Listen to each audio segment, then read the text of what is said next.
السلام عليكم ورحمة الله وبركاته. النهاردة إن شاء الله هنعمل مع بعض طريقة جديدة لتفريز الملوخية. زي ما عملنا قبل عن كده طريقة تفريز البامية، النهاردة إن شاء الله هنعمل الملوخية بحيث توفر لك الوقت والمجهود وتفضل معاك الشتا كلها خضرة وكويسة، مش مسودة، وعارفة انت عاملاها ازاي. غير الكيس اللي انت تشتريها من برا، الكيس بيبقى غالي ومش مضمون وهو معمول ازاي ولا بإيد مين. لكن النهاردة ان شاء الله هنعمل احلى طريقة تخزين للملوخية. تابعونا لحد اخر الفيديو. هنعمله على كذا مرحلة.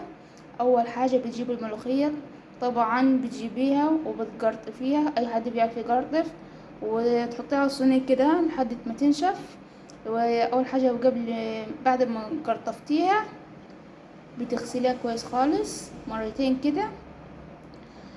بعد كده بتحطيها على الصواني تنشف شوية تحت المروحة. بعد كده بتخرطيها، وهنشوف بعد كده هنحطها تحط لها مية وكده.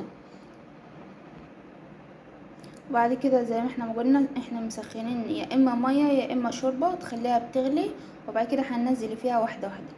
يلا بينا مع بعض هنشوف هنعمل حاجة بحب عايزة اقولها لكم قبل ما نروح للمرحلة التانية.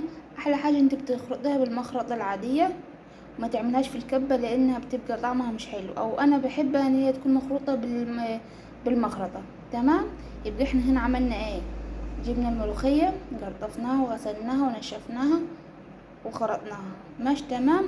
يلا بينا نشوف على البوتاجاز هنعمله ايه.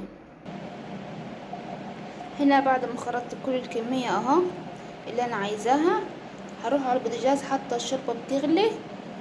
هحط مثلا يعني ملا صحن كده ملوخية من دي المخروطة، عليها كوباية عصير شوربة مغلية. وبعد كده بتخليهم يلفوا كده مع بعض، يعني زي ما يكون زي العجينة، ولا طري قوي ولا سايبين قوي. يلا بينا نشوف هنعمل ازاي. بس بعد كده هنا جبنا الصحن اللي انا بعاير بيه، او حسب اللي عندك مثلا الميزان هتعمل كام جرام. وجبت هنا المية المغلية او الشوربة هحط هنا.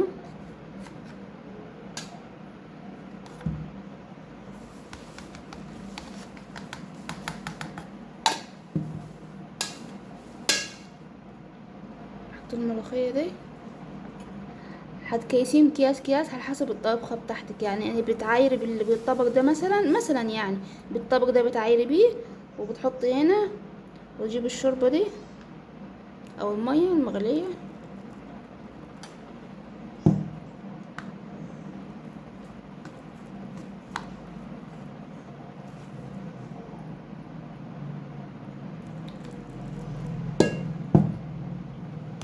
اقلب كده يعني اخليهم متماسكين.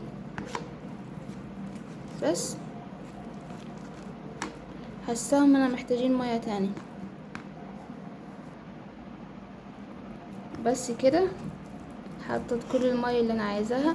يعني بصي السمك بتاعه كده مش سايب قوي ولا هو تخين يعني قوي، ماشي تمام. مش هخليها تبرد عشان الخضار بتاعها ده ما يروحش، هتسود. يعني على قد كده ما تهود كده شوية صغيرين، وبعد كده اعبيها في يعني الكمية دي احطها في الكيس بتاعها، يعني مثلا كمية زي كده وكيس بس هحطها في الكيس. بس كده هنا انا هعبيهم كده بالراحة في الكيس المخصص للطعام،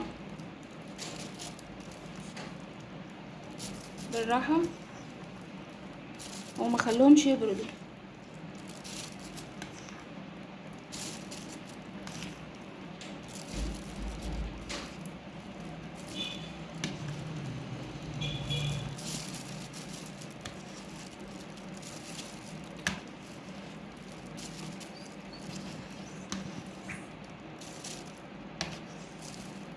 بس يعني انا بحس الطريقة دي كويسة ومش مكلفة. يعني دلوقتي الملوخية الخضراء الموسم بتاعها دلوقتي احسن ما تجيبيها مفرزة وانت مش عارفاها معمولة ازاي. يعني دلوقتي الكيلو بتاعها يعني ما يعديش ال3 جنيه، تقدري تعمليها براحتك يعني. بس كده انا عبيتهم في الكيس، ابطط الكيس كده واطلع الهوا منه، وما خلوش كده لقة واحدة عشان ما ياخدش مساحة في الفريزر. اخليه كده يعني مبطط، واحط مثلا الركن ده زي ما كنا عملنا المرة اللي فاتت ركن البامية، اخليه ده ركن الملوخية. وكل طبخة اسحب بالكيس واعملها. وانت بتعملي الكمية دي على حسب عدد افراد الاسرة. يعني ما تلتزميش بالكمية اللي انا عاملاها انا ده، يعني بتكون الطبخة بتاعتي عارفاها ومقدراها. بس كده هنا عبيت اول كيس، الباقي هنا انا هعبيه بنفس الطريقة. مية والملوخية بس، وبقلبهم كده زي العجينة وبعبيه في اكياس. طبعا زي ما انا قلتها، بس انا بعيد علشان يعني اقوي المعلومة عندكم. تمام كده.